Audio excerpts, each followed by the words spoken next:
Welcome to All Things Moore County, Moore County's weekly radio show highlighting the many facets of the Sandhills. That includes real estate, lifestyle, community and neighborhoods. And now from 4 Properties, here's your host, Bill Sahadi. Good morning and welcome to the talk show, All Things Moore County. Dorothy, we're going to continue today what we started last week with the theme of so many events happening in the fall season as we keep moving through September. We're going to be focusing this morning on the first set on an event that is happening at the Village Chapel on Saturday, September the 22nd. It's going to be an international craft festival or fair with a global retailer by the name of 10,000 Villages, and we're going to talk a lot about that today with Vicki Smith, who is the Minister of Children and Youth at the Village Chapel, and Betty Mangum, who is, I guess, a favorite daughter, a volunteer, a supporter, but from what I understand, you were the catalyst in putting this affair together, and I'd love to get some background. What's happening on the 22nd? Who is 10,000 Villages? And how did this all come to be? Well, I have strong interest in children and youth, and I was trying to think of what I could do to help raise money for missions, because I think mission outreach is very important, and that costs money, and you need to raise money, and I don't want to have to take money out of the church budget for that. Right. So I have been a shopper of 10,000 Villages since the late 70s. That's where I go for all my very special gifts. And so I went in and talked to Christine, and I said, Christine, would you ever be willing to come to the Village Chapel to host an event where we could raise some money for children and youth? She said, I'd love to. So that's how it all started. Okay. And it's going to be a fantastic event, and everybody will want to come and do their Christmas shopping. How long has 10,000 Villages been in existence? It has been in existence since 1946. In the piece that you'll hear from Christine later, she'll tell about the lady who wanted to empower women and families, and one of the ways to do that was to give them fair wages for a product so that they could improve their family life in their community. 10,000 Villages has a very compelling website. Their opening statement, 10,000 Villages is a nonprofit fair trade organization. We're going to talk about fair trade, what that means. Some people think that means it's organic. Like they go and they buy fair trade coffee. They think it's organic coffee. That's not what it's about. It's a fair trade organization that markets handcrafted products made by disadvantaged artisans from more than 120 artisan groups in more than 35 countries. That's correct. And that is what's going to be at the Village Chapel on the 22nd. And that's why everybody wants to come, because these products are lovely. So the monies that you raise will go to children and youth missions. We will get 1/3 of the profit. Okay. We will get.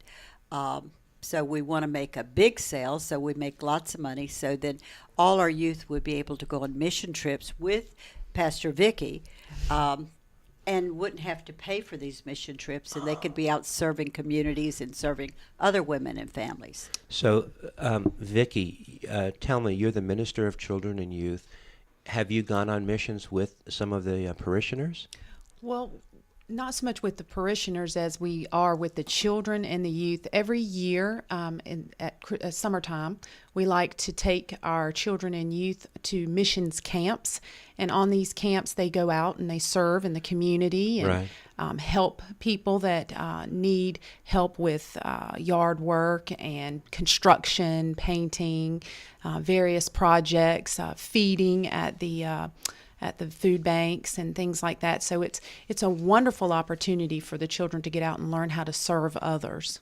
It's funny, Dorothy, did you hear what she just said, serve others? Yes, I did. How many times in the last 3 weeks have we reiterated that theme? From Michael Irwin? Yeah. Right? Yep.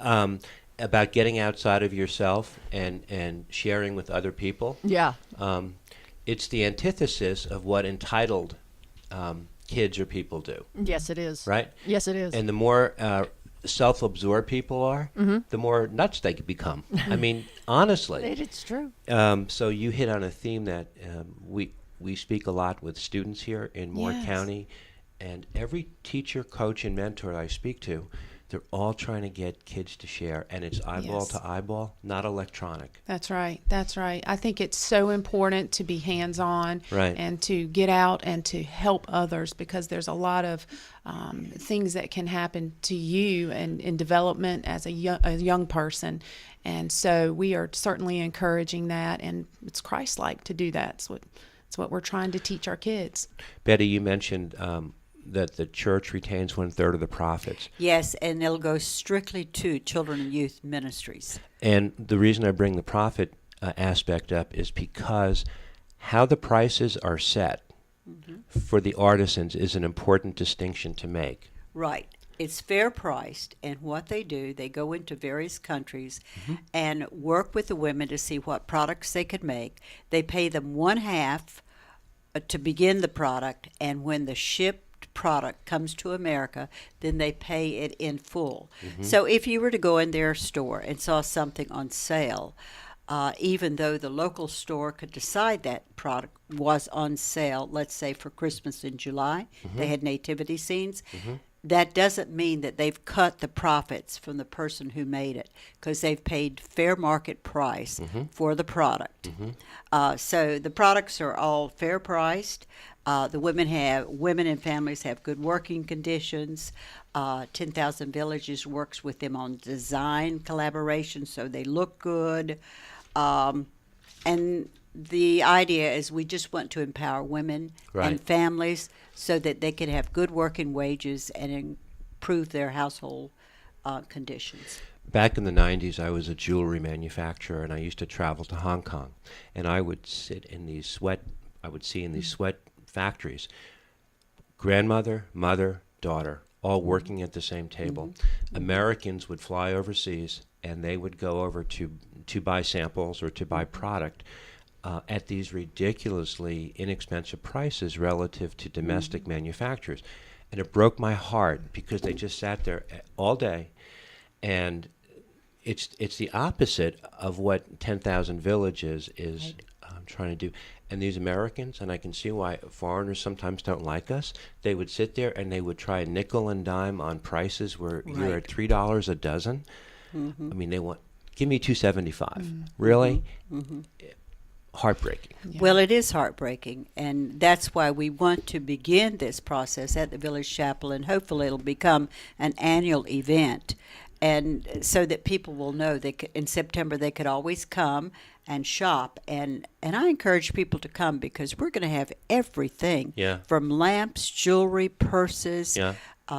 ponchos, coffee, chocolate, pottery, baskets, rugs, you name it, we will have it. So it's going to be a colorful display of beautiful products brought from like Africa, Asia, South America, Kenya, the Philippines, Mexico, Vietnam, etc. So you want to come and see these products. Yeah.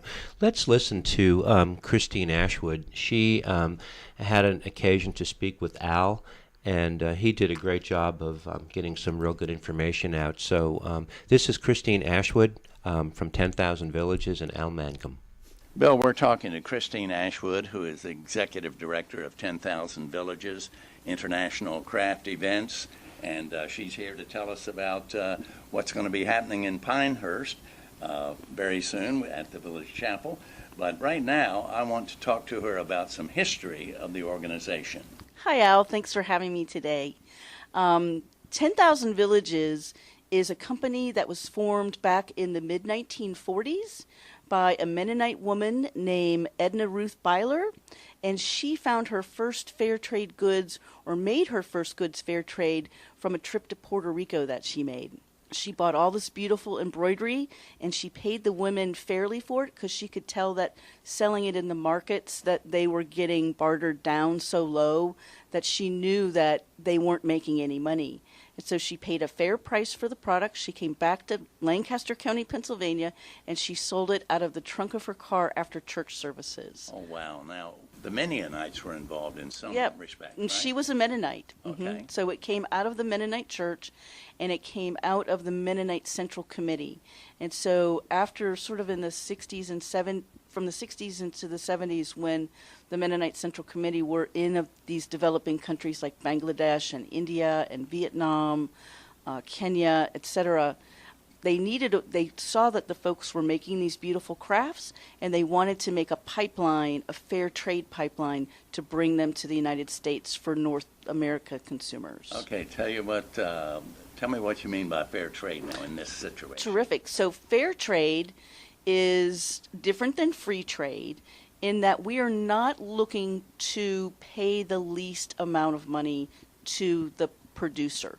We're trying to make a fair cost between us and the producer, so we have a relationship.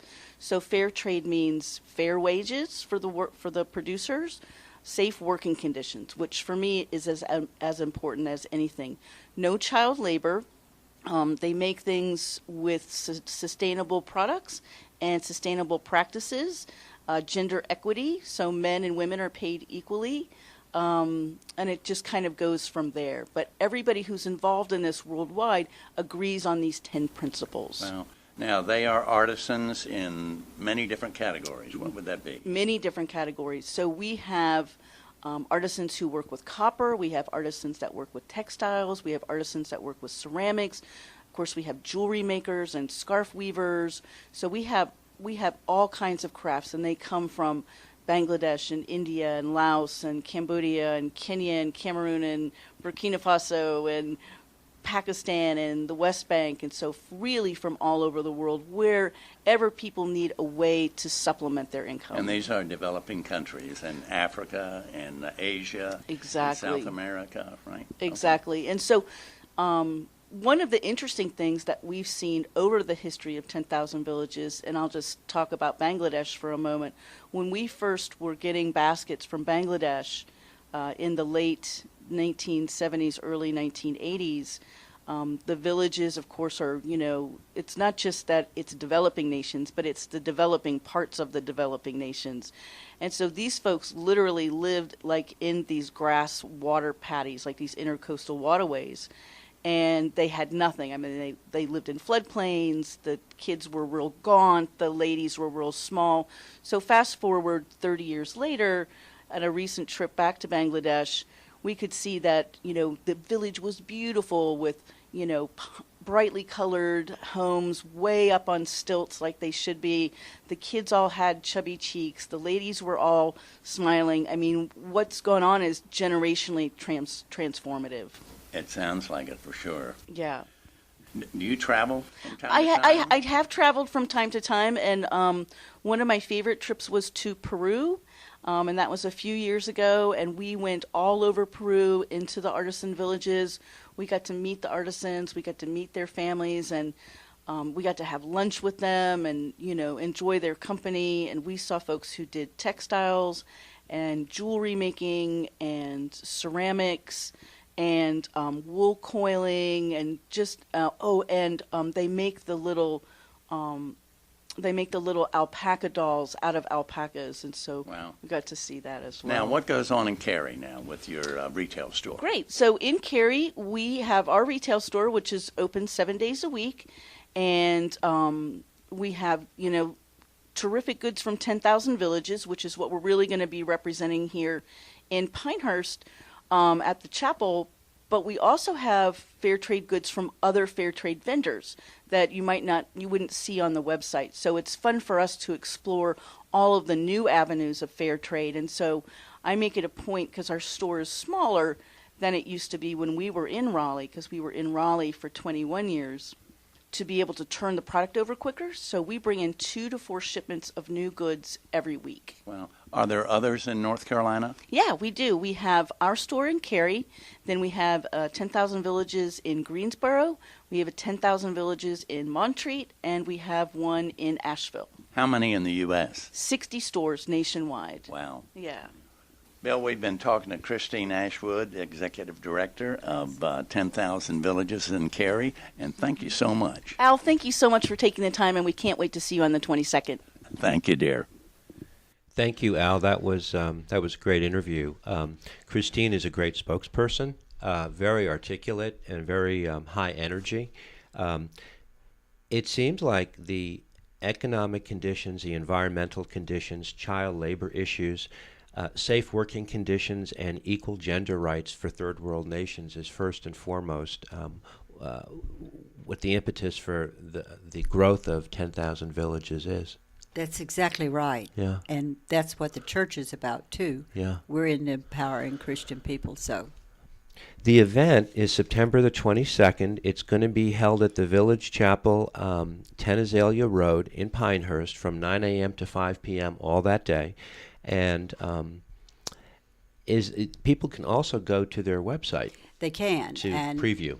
people that are coming to shop need to know you can buy something as cheap as $3 and as much as $125.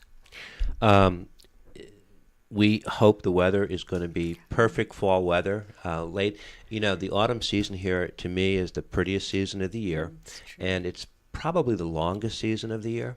And that's why there's so many events every weekend, because the autumn is really a celebration of life in Moore County, and the Village Chapel is stepping forward and trying to do something that benefits not just your mission, Vicki, your Yes. mission trips, but third world issues, particularly with women. Yes, absolutely. And I love the fact that our children and youth are going to be able to experience that and hear about that, and as part of their development growth as young people, to know that there are people who are disadvantaged, but we can help them. So that's a wonderful opportunity. All right. There are a lot of events going on that Saturday. However, you're open from 9 to 5, so there's plenty of time for people to get over and preview. And if this is successful, this might become a marriage that you continue to do. We hope so. That's what our desire is. Right. This is a test run, but we hope it's a successful test, and we can do it every year in September. Well, what you're doing, I guess, is sowing seeds for perhaps the next event. And in our second set, we're going to be speaking with Kea Capel of the Southern Pines Garden Club, who is sowing seeds this autumn for spring events that have become a very iconic calendar marker for Moore County, and that has to do with the garden club and the tours that they set up. I hope we get to see a lot of people at Village Chapel on next Saturday, the 22nd, from 9 to 5, and best of luck, Vicki, with the event. And Betty, thank you so much for joining us. Thank you. Appreciate it. We'll be right back. Thank you.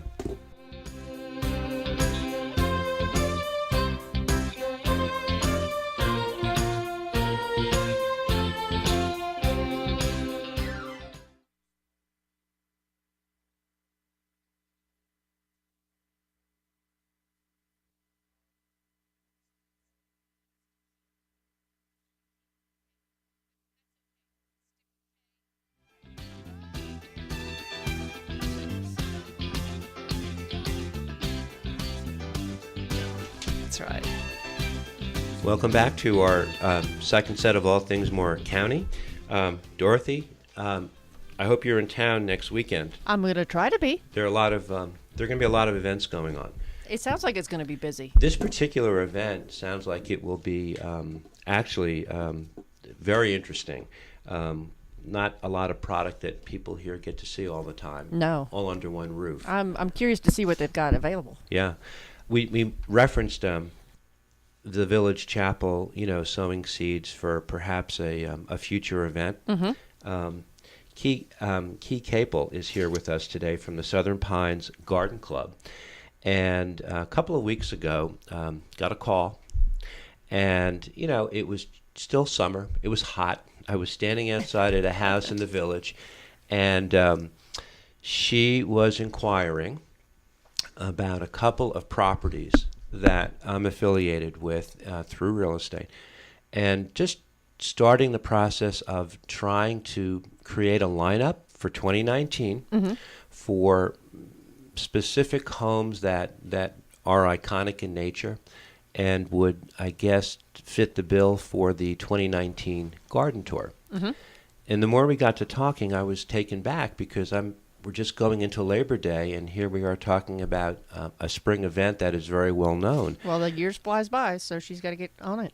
Kea, this is a 12-month a year venture, isn't it? It is, Bill. It takes planning right now to get the homes and the homeowners Right. in a place that we all feel comfortable opening our houses to this tour. We have, as a garden club, been running the Southern Pines Garden Tour for 71 years. This year will be our 71st year. Oh my goodness. And as I mentioned to you when we first talked about this, our mission for the tour is to showcase what we feel is a very distinctive lifestyle here in the Pines. And I know you and I both probably came to this area at about the same time in the early 90s. Yeah. I happened to have been raised in Troy, but had lived in New York and Chicago before I came. You lived in New York? Uh-huh, yeah. In New York State or New York City? New York City, yeah. Did I not know that? Probably not. You lived in Manhattan? I did. I lived in Manhattan. Cool. Yes, Okay. Yes. Okay. Yes. So, when I finally came back here in 1991 with two little girls, it was with, and I'm gonna step back and tell a story. Please do. Because when I moved back here, it was not to my hometown, but to the town that to me was represented a very aspirational place to live. And the lifestyle here was about horses and family and children and dogs and golf. And it was about being outside and loving our landscape. So it's sort of a natural gravitational pull that this area has. And the garden tour attempts to showcase that lifestyle. And the homes are from cottages to some of our most grand historic properties in the area. Because every home that we feature on the tour is a frame for a lifestyle, a frame for the hopes of those homeowners that when they moved here, this is the life they wanted to live. This is what we represent here in the Pines. You know, when I first came here in 1979, I was 4 years out of college. I instantly fell in love, and I saw something that reminded me of the town I grew up in as a kid, and it was like a walk back to yesteryear. Yeah. And where was that town? Where did you grow up? Tenafly, New Jersey, Okay, Bergen sure. County. Beautiful. And I just thought, this is just what a great place to live. I didn't think about job or career. I just said, what a great place to wake up in the morning. Today, with all the changing demographics and some of the landscape being altered and changed to accommodate some of our newest citizens, those pockets of Southern Pines or Pinehurst have actually increased in value because they're the areas that preserve what you're talking about. Exactly. We share a landscape that is unique in the heritage that it represents, and our landscape is much of it is under conservation easement, which is a good thing. Right.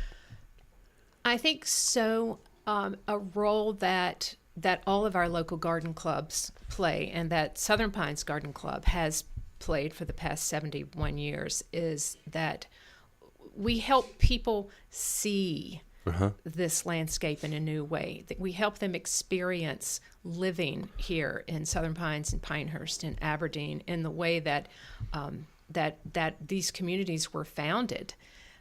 So to me, it's an important step back, but it's also lifting your eyes to the future. How are we all going to live in this community together and preserve the beauty of it through living responsibly and sustainably, and then maintaining the plantings around town that I hope make people slow down a little bit. And a great example of the work of the Southern Pines Garden Club would be, and now this is going to take you way back before our time, Bill, is the big magnolia trees along the railroad tracks in Southern Pines. Right. They're huge, they're gorgeous, and they really are iconic in the area. Well, the Southern Pines Garden Club planted those trees.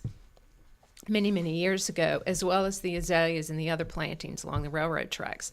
Dogwoods that bloom along our roadways Right. were put in World War II as memorials to fallen soldiers, and we've since undertaken, through proceeds from past tours, to replant dogwoods. Dogwoods have a limited life, so replacing dead dogwoods along those same roadways, makes it beautiful coming up and down Connecticut Avenue. And it's projects like that we underwrite. All of the proceeds from the tour go to local community education, beautification projects, as well as scholarships at Sandhills Community College for their landscape program.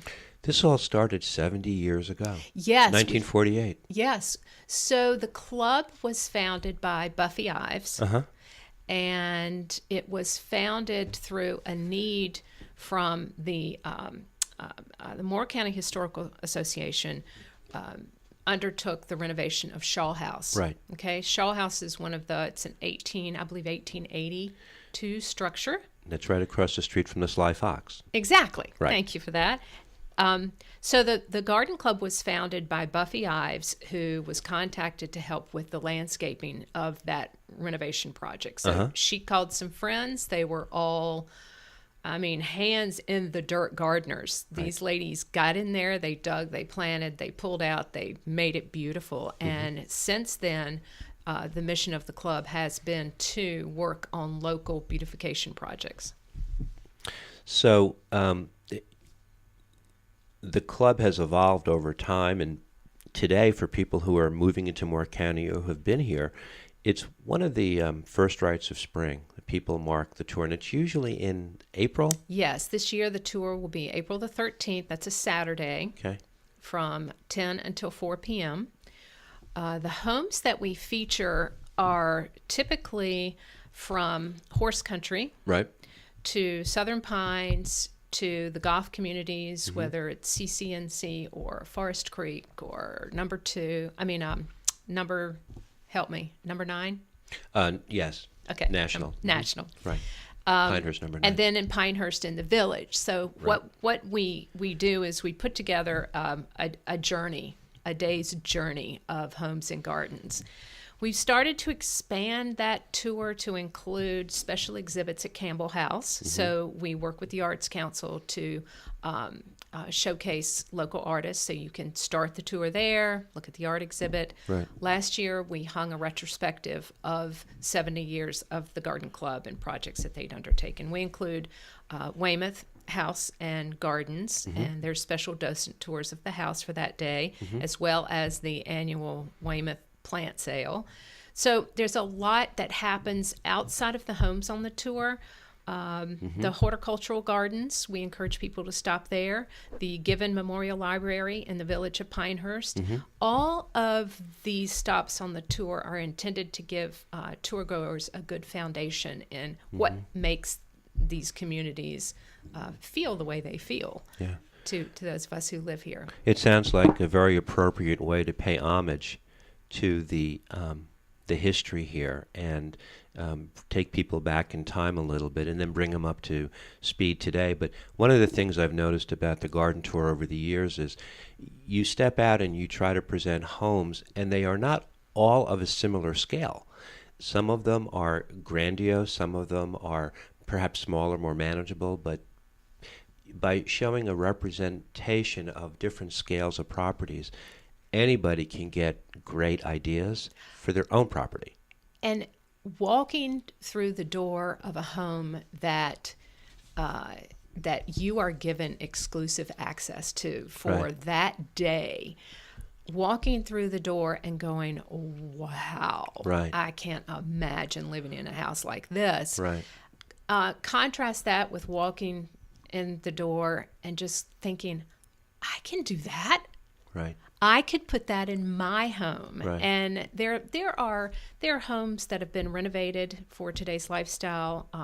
We want homes that give you really interesting kitchen and bath ideas, furniture arranging ideas. Of course, it is a home and garden tour, so the garden club members are tasked with making special flower arrangements in all of the homes. So all of the homes are full of fresh flowers. So there are flower arranging ideas, there are furniture ideas, there are decorating ideas, there are renovation ideas. We try and cover everything because we want every house to be, oh, wow, a moment every time you walk in. So what do you say to somebody who's listening, who says, this is intriguing. I'd like to have my house considered for being on the garden tour. What is it that you ask of the owners?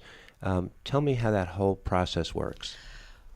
We because we have such a long history of homes that have appeared on the tour, we make sure that we change things up year to year. Right. It's not always a grand home. It needs to be a home that has some that speaks to lifestyle, that's real. Mm-hmm. So we're going to vary the homes. We ask the homeowners to open the home.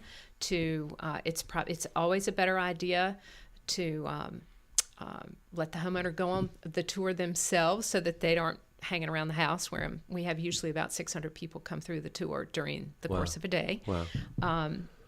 Everyone wears protective booties or goes shoeless so there's no damage to the house. But mainly for the homeowner, it's asking them to help raise funds for the community. Open your home. Garden Club takes care of everything. We do all the flower arranging. Is that right? We have the homeowner doesn't have to do anything? Nothing. Just say yes. We take it from there. Oh, so sounding better and better, huh? Yeah.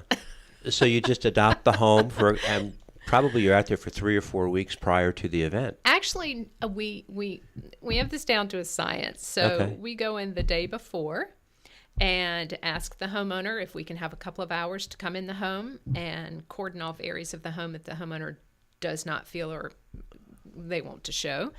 And we do our flower arranging on that day. Okay. Leave the home, come in the next morning at 9 o'clock and open the home. We have docents in all of the rooms so that they can point out areas of interest, whether it's the art or paint color but they're well-informed docents and they keep an eye on the security of the home. Mm-hmm.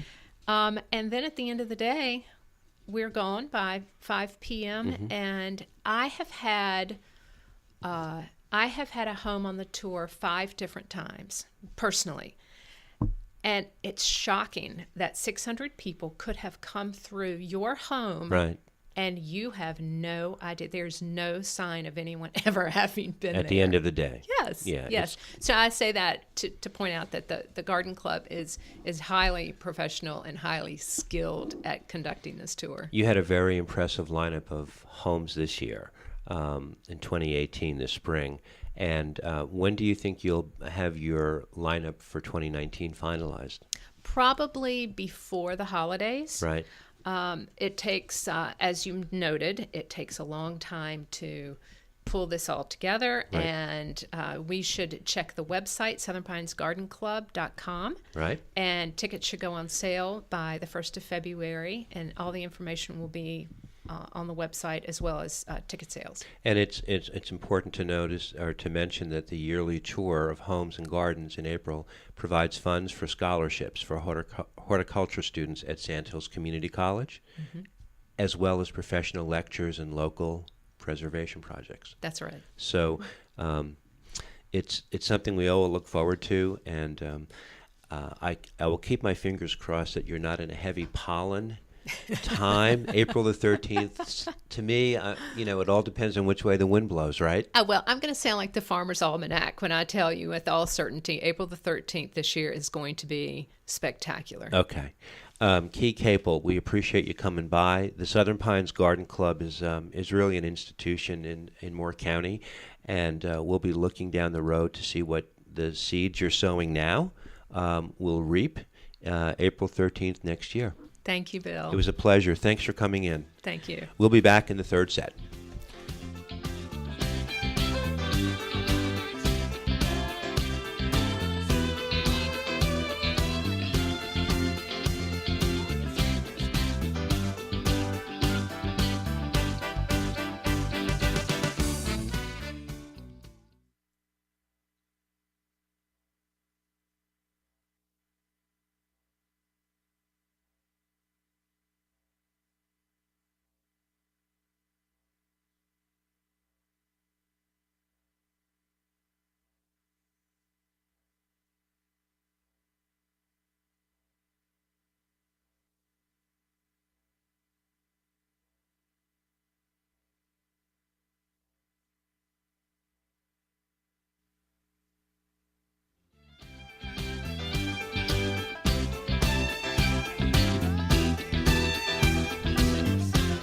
Welcome back to our final set of All Things Moore County, talking about September events. The weekend of September 21st, 22nd, and 23rd is going to be a very busy weekend. We talked about the Malcolm Blue Farm Festival last week, the Village Chapel event with the Village, the craft show that they're going to have. We want to talk about a couple of events that Michael Pizzi of the Sandhills Repertory Theater is going to be producing and putting on. And the one that we really want to talk about is a grand night for singing, which is going to be the 21st, 22nd, and 23rd at the Hannah Center Theater at the O'Neill School. But more importantly than that, or equally importantly, is the guest that I have joining me. Dorothy, this room just got a whole lot better looking, didn't it? Yes, it did. Very much. It got more charismatic. Mm-hmm. It got more talented. It got more intelligent. Yes, by far. It got more disciplined and focused, articulate. It got more gracious, and it got and it's more. starting to turn a little red in there, I think. And it got more confident. and the reason that is Calli McIntyre is with us. A year ago to the day. And that's what happened what I saw this morning. A year ago to the day, do you remember we had Calli on as Miss Moore County's Outstanding Teen, and Nicola Squires from Carolina Full Motion came in and videotaped her? Yep. Was probably my favorite show in the last year. Been doing this for 9 years. Oh, my goodness. And we had the flowers on the table. And interestingly enough, Calli just finished up her year as Miss Moore County's Outstanding Teen. And she's starting her senior year in high school, and you still have a full plate, and you still have a lot going on. Mm-hmm. A lot going on. Michael Pizzi has spoken about you, and you're going to be working with him on a couple of events. Mm-hmm. But this event that he's doing, a grand night for singing, he's bringing down some Broadway singers and some New York actors, I guess, and he's bringing the type of Broadway entertainment here at a fraction of the price. Right, he is. We have a lot of actors and actresses who have been able to come down to the Sandhills area to give kids like me a chance to be able to see real Broadway performers and just people who, can't make it to New York City. Mm-hmm. So especially for this upcoming show, A Great Night for Singing, we have some awesome talented people. We have Amanda Laverne. She was in Annie, People in the Picture, in Grease. We have Autumn Hurlburt. She's in Legally Blonde and Something Rotten. Stephanie Brown. She played Glinda in Wicked. And she's in TV's The Blacklist. And then we have Zachary Prince. He was in Jersey Boys, Honeymoon in Vegas. Love Jersey Boys. Me too. I actually saw that with my mom. It was the best. Loved Jersey Boys. I love Jersey Boys. The Four Seasons, Bob Gaudio grew up in the town right next to where I grew up in Bergenfield, New Jersey. That's amazing. Right? No, I love Frankie Valli. Oh my goodness. Yeah. Amazing. Zachary Prince was actually in Carousel with me whenever I did Carousel with Sandhills Repertory Theater with Michael Pizzi. This was last summer. Okay. That was a great show. I had a really fun time with that show, actually. How long have you known Michael? I have known Michael, oh my goodness, it's coming up on about 3 years now. Yeah. The first show I did with him was the Veteran Show. And that was all dedicated to our veterans, and it was a very patriotic show. Mm-hmm. And since then, I have come to do A Mall on the Night Visitors, which was more of an operatic show. We did Carousel, like I was talking about earlier in the summer. Right. And recently, we just did this special needs musical theater camp, which probably was the best part of my summer. We had some leaders in the area who did musical theater, such as Caroline Mays. She was on the show with us. Great young lady. One of my friends, Eliza Matthews, Skylar Fielder-Jones, who is the daughter of Kim Fielder-Jones, who is the director of North Morris Theater. We all got together and adopted some special needs children, and through musical theater, we were able to, get them out of their comfort zones and help them really find this passion of musical theater, and it actually helped them a lot. But going down our list, we also have Matt Lizzie. He was in the New York City hit revival of Sweeney Todd, and he was in The Fantastic. So we have a great group of people lined up for this show. It's going to be really great. You have become a natural. In the last year, I'm telling you, you're so comfortable in your own skin. this event that Michael's doing on the 21st through the 20th, is it the 3rd? Third. Yeah, through the 23rd. There's a show on Friday evening at 7:30, same time Saturday evening, and a 2 o'clock matinee on the 23rd. He is trying to make a difference in Moore County, and you've been very completely involved with the arts, both through Pinecrest and with your relationship with Adam. Yes. But you're an unusual young lady in that you have taken probably more advantage of what Moore County has to offer than any young lady that I know.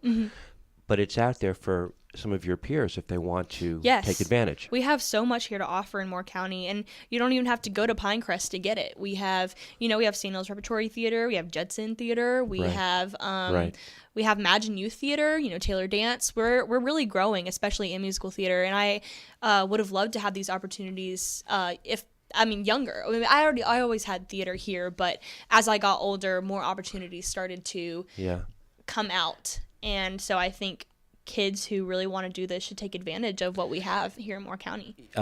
In the first or second set today, Dorothy brought out a photograph of you. I'd love to get that and show it to Calli. I can't remember if I still have it with me. I'll have to look. She put a picture in front of me and she said, "Do you know who this is?" And I looked. How old would you say she was in that picture? Oh, I want to say 5, 6. 6? What picture was this at? Where was it? Do you remember? That was way back with the Playhouse when they were first getting started. Oh, it was so cute. Oh, God. So where was it? I don't know where it was. It was you and another little girl. You might have been 6 Who years got old. the picture? Dorothy had it. And Why she did you brought have it, out. Dorothy? It was so cute. And I'll have to explain later. And the reason I bring it up, Calli's mom this morning, she made a post on Facebook. It had to do with 9/11. And it occurred to me that you were born, I think... The same year. The I same was year. about 4 months old. Yeah, you were 4 months. You were born in 01. So your mom's memories of 9/11, like everybody's recalling, was holding you. Yeah. And you were her first child, and now where you stand today, what a perspective, what 18 years has done, right? It's 18 years. Almost 18. I'm still 17. I want to make her older than she is. Every time I see her, I can't help it. I do too. Michael Pizzi has a couple of other events coming up besides the Grand Night for Singing on the next weekend. Bradley Gibson, who was a Pinecrest student, tell me about him. So Bradley Gibson graduated, I don't know the exact year, but it was around the time when Mr. Fa put on Beauty and the Beast. And he actually played the Beast for Mr. Fa in the musical at the time. Okay. He graduated with a lot of my dancer friends who I grew up with through Taylor Dance, yes. Right. So after his life here in Moore County, he went to New York and he was in A Bronx Tale on Broadway. Loved and that Bronx was Tale. that was like one of his first principal roles. And now recently he has been cast in The Lion King as Simba. So he has the lead role in Lion King right now, which is a huge deal. And you're going to go up to New York and see him. Yes. So while I'm working on college stuff in New York in 2 weeks, I'm going to get the opportunity to go watch him, which is going to be great because as a Pinecrest alumni, like that's huge. And, that's what I'm going to be in a year. So seeing how his education here in Moore County took him to that is absolutely amazing. So he's going to be here on Monday, the 26th of November at 7:30 at Lee Auditorium. Yeah, he's coming to Pinecrest, too, to teach some kids during fourth period masterclass. So he's going to come talk to us Pinecrest kids, and he's also going to have a show. So, yeah, Monday, November 26th at 7:30 p.m. at Robert E. Lee Auditorium, so Pinecrest.